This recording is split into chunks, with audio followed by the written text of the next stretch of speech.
हे भगवान शिव, इस वीडियो को जो भी सच्चे दिल से लायक करें, उसकी जन्म जन्मांतर की गरीबी को दूर कर देना। हे शिव, हम सब आपकी ही संतान हैं। दोस्तों, मर जाना लेकिन मुख्य द्वार पर भूल कर भी ऐसे जल मत छिड़कना जैसे कि हम वीडियो में आपको बताने जा रहे हैं। दोस्तों, मुख्य द्वार पर गलत तरीके से जल छिड़कने से घर बर्बाद हो जाता है। और हो सके तो जब भी घर के मुख्य द्वार पर जल छिड़काव करें, तब गणेश जी का यह मंत्र जरूर बोले, जो कि कुछ देर बाद हम आपको वीडियो में बता देंगे। और वीडियो में हम यह भी बताएंगे कि मंदिर में जो एक लोटा जल रखा जाता है उसका क्या करें। मंदिर का लोटा कैसा हो, पीतल का हो, तांबे का हो। और मंदिर में जो एक लोटा जल रखा होता है उस जल का हम क्या करें। कुछ लोग करते हैं गलती और बाद में पछताते हैं। ऐसी गलती आप कभी मत करना, नहीं तो कंगाल हो जाओगे, बर्बाद हो जाओगे। मंदिर में एक लोटा जल ऐसे कभी मत रखना। दोस्तों, कुछ लोग यहां पर ऐसे भी होंगे जो इस वीडियो को बीच में ही छोड़ दियाच देंगे। अगर इस वीडियो को आपको छोड़ देना ही है तो अभी छोड़ दियाच देना, परंतु गणेश जी भगवान का अपमान मत करना वीडियो को अधूरा छोड़ दद कर। इसलिए आपको घर के मुख्य द्वार पर जल कैसे ढकना है, इस कार्य विधि को पूरा ही देखे। आधा अधूरा देखने से समझ लेना आप भगवान का अपमान कर रहे हैं। दोस्तों, बहुत समय से आप लोगों के प्रश्न आ रहे हैं कि मुख्य द्वार पर जल छिड़कने का सही समय क्या होता है और सही विधि क्या होती है। किस समय हमें जल छिड़कना चाहिए और क्या मुख्य द्वार पर जल छिड़कने के लिए स्नान करना आवश्यक है या बिना स्नान किए भी मुख्य द्वार पर जल का छिड़काव किया जा सकता है। झाड़ू लगाने से पहले या फिर झाड़ू लगाने के बाद जल छिड़कना चाहिए। और एक और प्रश्न आया है कि क्या पीरियड्स में हम अपने घर के मुख्य द्वार पर जल का छिड़काव कर सकते हैं या मुख्य द्वार पर दीप दान कर सकते हैं। और जल से ही जुड़ा हुआ एक और प्रश्न है आपका के मंदिर में जो प्रतिदिन हम एक लोटा जल रखते हैं, उस जल का हमें क्या करना चाहिए, किस प्रकार प्रयोग करना चाहिए। क्या हम उसे खाने में प्रयोग कर सकते हैं या फिर हम किसी पौधे में डाल सकते हैं। उस जल का उपयोग किस प्रकार से होना चाहिए। और कुछ लोगों का कहना यह है कि जब हम मुख्य द्वार पर जल ढकते हैं तो घर के अंदर की तरफ से जल छिड़कें या घर के बाहर की तरफ से जल का छिड़काव करें। इसके बारे में कई लोग शंका में हैं। आज यह शंका भी दूर हो जाएगी। और मुख्य द्वार पर जल छिड़कने से संबंधित आपका अगला प्रश्न है कि कई ऐसे लोग हैं जो कि फ्लैट में रहते हैं, कुछ ऐसे लोग हैं जो कि किराए के मकान में रहते हैं, एक ही कमरे में रहते हैं, तो उन्हें अपने घर पर मुख्य द्वार पर दीपदान किस प्रकार से करना चाहिए, जल कहां छिड़कना चाहिए। मतलब वह इस जगह को मुख्य द्वार मानकर वहां पर मुख्य द्वार से जुड़े हुए उपाय करें। तो आज की वीडियो पूरी तरह से आपके प्रश्नों पर ही आधारित है। मुख्य द्वार पर जल ढकने का सही समय क्या होता है और सही विधि क्या होती है। तो देखिए, अगर आप मुख्य द्वार पर जल छिड़कते हैं तो आपको ध्यान रखना है कि जल आप एक दिन पहले ही, मतलब रात को सोने से पहले एक पात्र में कोई भी आप पात्र ले सकते हैं। जैसे कि आप एक तांबे का भी पात्र ले सकते हैं। तांबे का ना हो तो आप पीतल का ले सकते हैं, स्टील का ले सकते हैं, चांदी का ले सकते हैं, जो भी पात्र आपके पास उपलब्ध हो। एक लोटे में थोड़ा सा गंगा जल डाल दीजिए और उसके ऊपर शुद्ध जल भर दीजिए। और हाँ, गंगा जल ना हो तो भी परेशान होने की आवश्यकता नहीं है। सिर्फ शुद्ध जल से भी आप पात्र को भर सकते हैं और उस जल से भरे पात्र को अपने घर की रसोई में रख दीजिए। अब जैसे कि आप अगले दिन सुबह उठकर इस जल का छिड़काव अपने घर के मुख्य द्वार पर करेंगे। अब बहुत से भक्तों के प्रश्न आए हैं कि क्या हम स्नान से पहले यह जल छिड़क सकते हैं या फिर स्नान करना आवश्यक है। देखिए, मुख्य द्वार पर जो सुबह सवेरे सबसे पहले जल छिड़का जाता है, जैसे कि जो रसोई में रखा हुआ जल होता है, यह एक तरीके से उपाय के तौर पर किया जाता है। दोस्तों, घर में किसी भी प्रकार की परेशानी हो, किसी भी प्रकार के दुख दर्द रहता हो, गरीबी हो या फिर कलह क्लेश बहुत अधिक रहता है, मतलब किसी भी प्रकार की नकारात्मक ऊर्जा से आप परेशान हैं, बहुत समय से परेशानियों में ही घिरे हुए हैं, तो ऐसे में घर की रसोई में रखा जाता है और यही जल घर के मुख्य द्वार पर सुबह उठकर छिड़का जाता है। इस जल के छिड़काव से आपके घर की कोई भी परेशानी हो बहुत शीघ्र समाप्त हो जाती है। इस उपाय को करने से आपके घर में सुख समृद्धि भी आती है, कलह क्लेश से भी मुक्ति मिलती है, बीमारियों से भी मुक्ति मिलती है। मतलब देखिए, किसी भी प्रकार की मानसिक परेशानी हो, शारीरिक परेशानी हो, आर्थिक तंगी हो या आपके घर में कोई वास्तु दोष हो, किसी भी प्रकार का ग्रह दोष हो, जैसे कि कई बार ऐसा होता है कि कई लोगों के ऊपर कई प्रकार के बुरे ग्रह दोषों का प्रभाव होता है, जिसकी वजह से घर में परेशानियां हमेशा बनी रहती है। तो ग्रह दोषों के प्रभाव से भी आपको मुक्ति मिलती है। वास्तु दोष और पितृ दोष भी समाप्त होता है। इसके साथ ही जैसे कि बहुत से लोगों के प्रश्न होते हैं कि उनके ऊपर किसी ने कुछ कर करा दिया है, उनके परिवार में किसी भी प्रकार की पहले कोई परेशानी नहीं थी, लेकिन अभी कुछ समय से परेशानियां लगातार आती ही जा रही हैं और कोई रास्ता नहीं मिल रहा है। परेशानी से निकालने का तो किसी के भी किए कराए तंत्र मंत्र का प्रभाव हो, किसी की बुरी नजर का प्रभाव हो, तो भी आपके इस उपाय से मतलब इस एक लोटा जल से आपकी परेशानी स्वतः ही कुछ दिनों में समाप्त हो जाती है। तो यह घर की सभी परेशानियों से मुक्ति पाने का रामबाण और सबसे सरल, सबसे आसान उपाय होता है जो हमारे शास्त्रों में वर्णित है। तो आप अपने घर की रसोई में एक लोटा जल रखें, रात में भरकर और प्रातःकाल जल्दी उठकर उसी जल से अपने घर के मुख्य द्वार पर छिड़काव कीजिए। अब जैसे कि बहुत से लोगों के प्रश्न आते हैं कि यह जल हमें किस समय अपने घर के मुख्य द्वार पर छिड़कना चाहिए, तो देखिए, सुबह सूर्योदय होने से पहले इस जल का छिड़काव आपके घर के मुख्य द्वार पर हो जाना चाहिए। आप चाहें इसके बाद आप शुद्ध जल से मतलब किसी भी दूसरे जल से अपने घर के मुख्य द्वार को धोते हैं तो कोई समस्या नहीं है, लेकिन इस जल का छिड़काव घर के मुख्य द्वार पर सूर्योदय होने से पहले हो जाना चाहिए। अब दोस्तों, जैसे आपका अगला प्रश्न है कि क्या हमें स्नान करके इस जल का छिड़काव अपने घर के मुख्य द्वार पर करना चाहिए या फिर बिना स्नान किए भी कर सकते हैं। देखिए, ये जो हम जल छिड़कते हैं मतलब यह एक उपाय होता है, तो इसे हम स्नान करने के बाद नहीं करते हैं। सुबह जल्दी उठते हैं और उठकर सबसे पहले घर की रसोई में जाएंगे। उसके बाद उस जल को लेकर आप घर के मुख्य द्वार पर जाएंगे। मुख्य द्वार खोलकर मतलब मैन गेट खोल दीजिए और उसके बाद मुख्य द्वार पर इसी जल का छिंटा दीजिए, छिड़काव कर दीजिए।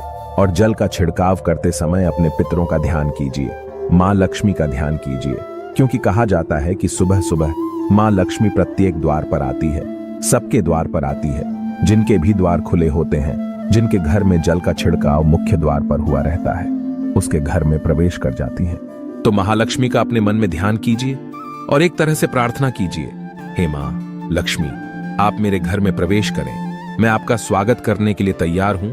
और इसके बाद अपने पितरों का ध्यान कीजिए, क्योंकि हमारे घर की दहलीज होती है, वहीं पर पितरों का वास माना जाता है।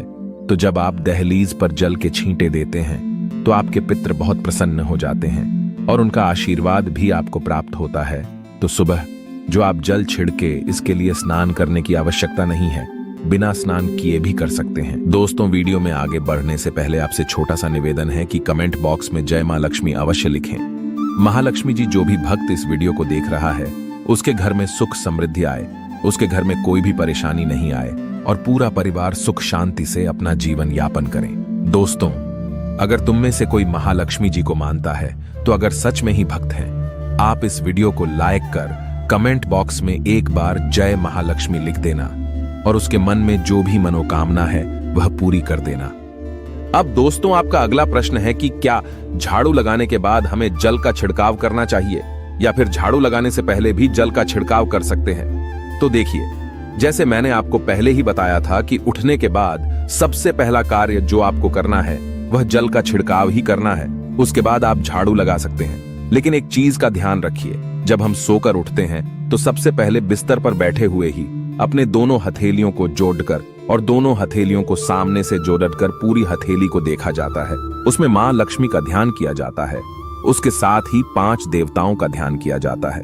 5 देवता कौन कौन से होते हैं? मां दुर्गा, भगवान शिव, भगवान श्री हरि विष्णु, गणपति, गजानन और भगवान सूर्य देवता। 5 देवताओं का ध्यान हम अपने हाथों में ही करते हैं, हथेलियों में ही करते हैं।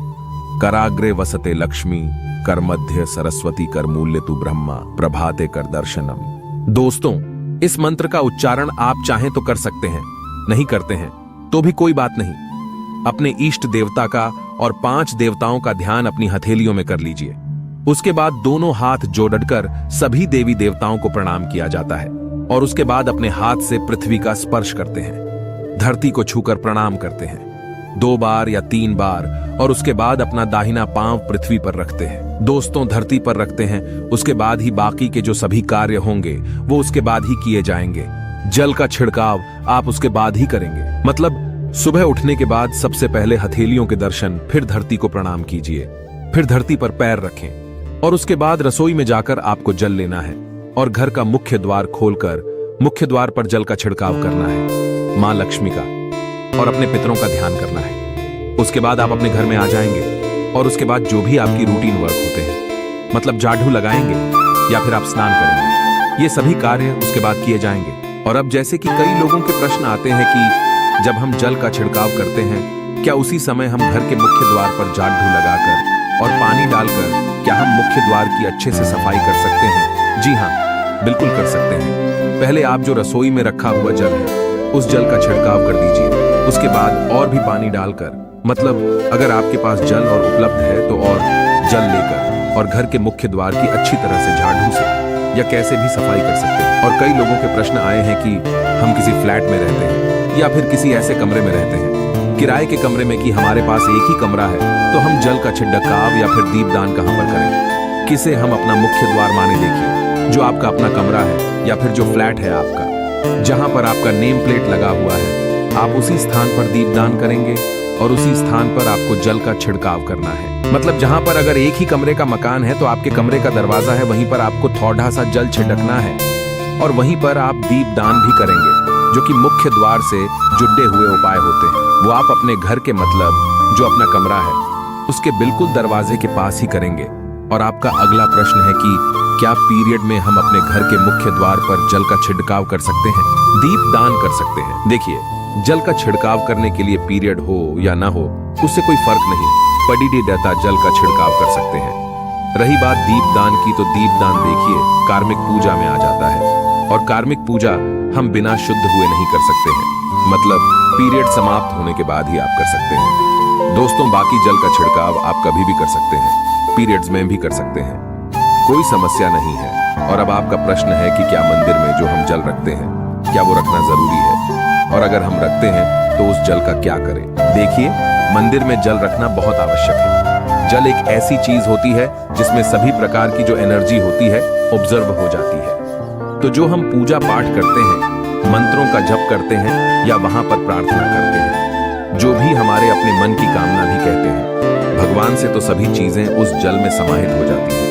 इसलिए पूजा करने से पहले घर के मंदिर में एक लोटा जल रखा जाता है और उसके बाद दीपदान, मतलब एक दीपक प्रज्वलित कर दिया जाता है। यह अग्नि और जल का एक तरह से बैलेंस भी हो जाता है, और इसलिए शास्त्रों के अनुसार घर के मंदिर में एक लोटा जल भी हमेशा होना चाहिए और दीपक भी प्रज्वलित करना चाहिए। तो अब इस जल का करना क्या चाहिए?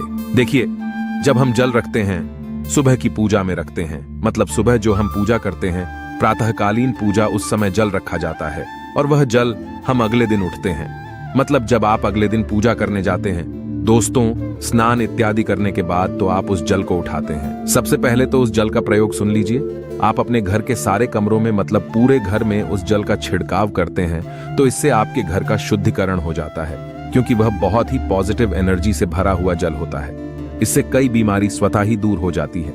उस जल का छिड़काव करने से किसी भी प्रकार की नकारात्मक ऊर्जा का प्रवेश आपके घर में नहीं होता।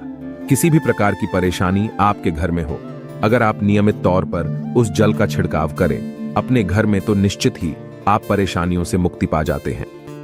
किसी के कर तंत्र मंत्र के प्रभाव से मुक्ति पा जाते हैं। दूसरा इसका उपाय आप कर सकते हैं, जैसे कि घर में कोई बीमार है तो आप इस जल को उस व्यक्ति को पीने के लिए दे सकते हैं, और यह जल इतना पावरफुल होता है कि इस जल को पीने से बढ़ी बीमारियों से, मतलब लंबी बीमारियों से भी धीरे धीरे राहत मिलने लग जाती है। कई बार होता है ना कि आप लोगों के प्रश्न आते हैं कि दवाई तो हम कर रहे हैं, लेकिन दवाई हमें लगता ही नहीं है, दवाई का कोई प्रभाव ही देखने को नहीं मिलता।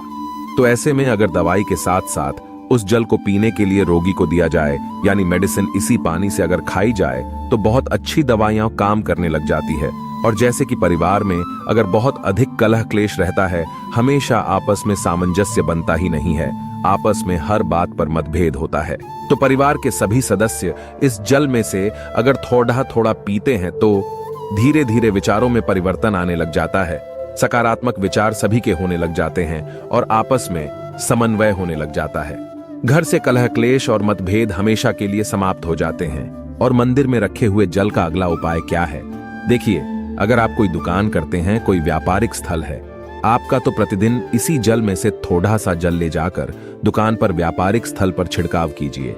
इससे आपका दुकान, आपका काम बहुत अच्छा चलता है। मतलब किसी भी प्रकार की परेशानी आपके व्यापारिक स्थल पर नहीं आती है, क्योंकि जैसा मैंने आपको बताया, ये जो जल होता है बहुत पावरफुल होता है, बहुत पॉजिटिव होता है। अब मंदिर में रखा एक लोटा जल पावरफुल और पॉजिटिव से भरा क्यों होता है, क्यों इसमें सकारात्मक ऊर्जा का भंडार होता है, आइए जानते हैं। देखिए, जल जो होता है अमृत हुआ, मीठे मीठे फल हुए, भोजन हुआ, अनाज हुआ, उससे भी बढ़कर माना जाता है। देवी देवता आपके दिए हुए इसी जल को ग्रहण करते हैं। मंदिर में एक लोटा जल रखना उतना ही जरूरी है जितना आप सुबह दोपहर शाम का भोजन करते हैं। जब हम भगवान की पूजा करते हैं और तांबे के पात्र में या पीतल के पात्र में एक लोटा जल जरूर रखते हैं। जल जो होता है सागर रूपी होता है और यही सागर आपकी नैया पार लगता है। मंदिर में एक लोटा जल रखने का कारण एक और यह होता है कि जो लोग भगवान को डेली भोजन नहीं करा सकते तो वह मंदिर में एक लोटा जल रखते हैं ताकि भगवान इसे ग्रहण करें और यह जल रूपी प्रसाद इसके अगले दिन यह सुबह के समय आप प्रसाद समझकर ग्रहण करें। लेकिन याद रहे, मंदिर में रखा लोटा जल कभी भी तुलसी में अर्पित नहीं करना चाहिए। उसके लिए आप अलग से तांबे के पत्र से तुलसी में जल अर्पित कर सकते हैं, क्योंकि यह जल सभी देवी देवता ग्रहण करते हैं, तो इसीलिए तुलसी में डालना वर्जित है। लेकिन हाँ, अगर आपके घर में लड्डू गोपाल है, राधा कृष्ण है और आप एक लोटा जल उनके लिए अर्पित करते हैं तो आप अगले दिन यानी सुबह के समय वह जल तुलसी में चढ़ा सकते हैं। मंदिर में जो एक लोटा जल रखा होता है उसके अगले यानी सुबह के समय आप इस जल से अपनी आंखें जरूर धोया करें। इससे आंखों में रोशनी बढ़ती है और आंखों में जितनी भी बीमारी आ जाती है वह दूर होती है।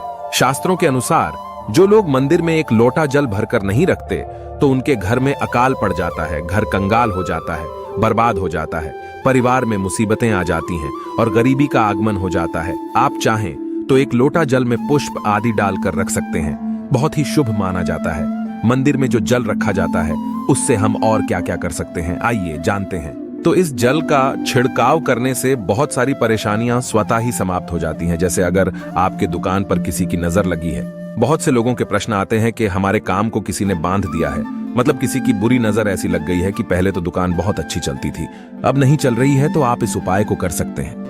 निश्चित ही बहुत जल्द ही आपको परेशानियों से मुक्ति मिल जाती है और दिन दुगनी रात चौगुनी आपके व्यापार में तरक्की होती है। और हाँ, मंदिर में रखे हुए जल को आप अपने घर की रसोई में, खाना बनाने में, पीने में भी प्रयोग कर सकते हैं। लेकिन खाना बनाने में प्रयोग तभी कीजिए जबकि आपके घर में बिल्कुल सात्विक भोजन बनता हो, मतलब लहसुन प्याज अगर आपके घर में बनता हो तो खाना बनाने में इस जल का प्रयोग नहीं किया जा सकता है। फिर आप इस जल को थोड़ा थोड़ा परिवार के सदस्य मिलकर ग्रहण कर सकते हैं और बचे हुए जल को आप अपने घर में पौधों में डाल सकते हैं। तो देखिए, ऐसा नहीं है कि मंदिर पर रखा हुआ जल बेकार होता है, किसी काम का नहीं होता है। बहुत सारे उपयोग इस जल के होते हैं और वैज्ञानिक तौर पर जब पानी और तांबे का मिलन होता है तब वो पानी अमृत हो जाता है। इस पानी को पीने के बाद यानी कॉपर वाला शरीर के लिए अत्यधिक गुणवान है, बलवान है। इस कारण भी आप यह जल पिए, लेकिन जल तांबे के लोटे में ही होना चाहिए। अगर हम सही तरीके से प्रयोग करें तो अपने जीवन की बहुत सारी परेशानियों का समाधान मात्र इस एक लोटा जल से हम कर सकते हैं। तो ध्यान रखिए कि मंत्रों से अभिमंत्रित जल बहुत महत्वपूर्ण होता है, बहुत शक्तिशाली होता है और हमारे घर के मंदिर पर रखा हुआ जल देवताओं का आशीर्वाद होता है, क्योंकि पूरे समय वह देवताओं के पास होता है। देवी देवता वहां पर रहते हैं तो उस जल में हर प्रकार की शक्ति समाहित होती है, जो कि सकारात्मक शक्तियां होती है। और इस जल का प्रयोग अगर हम सही तरीके से करते हैं, मतलब उसको पीने में करते हैं, खाना बनाने में करते हैं, घर में जल का छिड़काव करने में करते हैं, तो इससे हमारी समस्याओं का समाधान होता है। और अगर कोई भी कार्य नियमित तौर पर मतलब प्रतिदिन किया जाता है तो उसका हमें लाभ प्राप्त होता है। कभी कभी करेंगे तो निश्चित ही आपको उतना लाभ दिखाई नहीं देगा, लेकिन अगर आप नियम बना लेंगे कि हर रोज उसी जल से घर में छिड़काव करना है, घर में प्रत्येक व्यक्ति को थोड़ा थोड़ा पीने के लिए देना है, बचे हुए जल को पौधों में डाल दीजिए, दुकान पर छिड़क दीजिए, अपने घर के व्यापारिक स्थल पर छिड़काव कीजिए, बच्चों की बुक्स शेष में, अपने घर की तिजोरी में, हर जगह इस जल का छिड़काव कीजिए और नियमित तौर पर कीजिए। चमत्कार आपको निश्चित ही देखने को मिलेगा। इसी प्रकार से जो रसोई में रखा हुआ जल होता है उसका छिड़काव अपने घर के मुख्य द्वार पर कीजिए, तो इसका भी आपको लाभ बहुत ही शीघ्र दिखाई देगा। लेकिन इसे अपने रूटीन में शामिल करना होगा, प्रतिदिन नियम से यह कार्य करना होगा। तभी आपको लाभ देखने को मिलेंगे। और हाँ, कई लोगों के प्रश्न आते हैं कि मंदिर पर जो रखा हुआ जल होता है तो जब हम अगले दिन उठाते हैं तो उसमें कई बार कुछ चीजें पी आच जाती हैं, कोई कीड़े मकोड़े पडीडिए जाते हैं। क्योंकि खुला होता है तो क्या हम उसे ढक सकते हैं? जी हाँ, बिल्कुल ढक सकते हैं। जब आप पूजा करते हैं सुबह के समय, तो जब तक पूजा कर रहे हैं, जब तक मंत्रोच्चारण कर रहे हैं, तब तक जल खुला रखिए। और उसके बाद जैसे कि आप पूजा पर से उठते हैं तो उससे पहले जल को किसी भी प्लेट से या कटोरी से ढक दीजिए। फिर जब आप अगले दिन उस जल को उठाएंगे तो बिल्कुल शुद्ध और साफ सुथरा जल आपको मिलेगा और उस जल का प्रयोग आप अपने किसी भी कार्य में कर सकते हैं। और दोस्तों, आप जब भी घर के मुख्य द्वार पर जल छिड़काव करें तो गणेश जी भगवान का यह मंत्र जरूर बोले, ओम गणपतये नमः। और जो हमने आपको वीडियो में बताया है उसे ध्यानपूर्वक अच्छी तरीके से समझकर अपने घर के मुख्य द्वार पर जल का छिड़काव करें। हे माता लक्ष्मी, इस वीडियो को जो भी लाइक करे उसकी गरीबी दूर कर देना, उसको भाग्य का साथ देना। जय माता लक्ष्मी।